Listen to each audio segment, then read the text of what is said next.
இப்ப அஜித் சார் வந்து எனக்கு அரசியல் வேண்டான்னு வந்து சொல்லிட்டாரு. ஆனா அந்த அரசியல் வந்து அவர விட்டுப்பாட வந்து இல்ல. நேற்று தினமே அப்படி ஒரு சம்பவம் வந்து நடந்துருச்சு. அவர் எங்கேயும் வந்து பேசவே இல்ல. ஆனா அந்த மாற்றம் வருமான்னு கேட்டிருக்காங்க. மாற்றம் வேணும் அப்படின்ற மாரி சொல்லியிருந்தா ஒரு தகவல் வந்து போயிட்டு இருந்தது சார். அதுக்குள்ளேயே முதல்வர் ஸ்டாலின் அவர்களும் அது குறித்து வந்து பேசுறாரு. ஒரு கிராஸ் செக் கூட வந்து பண்ணல. அவர வச்சு நேத்து ஒரு பெரிய அரசியல் வந்து நடந்தது. அதான் இந்த சமூக ஊடக உலகத்துல நிறைய பொய்யான செய்திகள் பரப்பப்படுது. முக்கியமா அந்த பிரபல ஊடக நிறுவனங்கள் பெயரிலேயே அந்த வதந்திகள் எல்லாம் பரப்பப்படுது. எப்பயுமே அந்த செய்திகளை நம்ம கண்டிப்பா கிராஸ் செக் பண்ணணும். அப்படித்தான் அஜித் குறித்து வந்த அந்த செய்தியும் கூட. அவர் அந்த மாதிரி சொல்லவே இல்லை. ஆனால் அவர் சொன்னதாக ஒரு வதந்தி பரவி உடனடியாக அவருடைய மேனேஜர் சுரேஷ் சந்திரா அதெல்லாம் மறுத்தார்.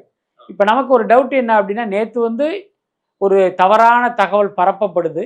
அதன் மூலமாக ஒரு கருத்து மக்கள்கிட்ட கன்வே ஆயிடுங்கிறதுனால அதை நீங்கள் மறுக்கிறீங்க.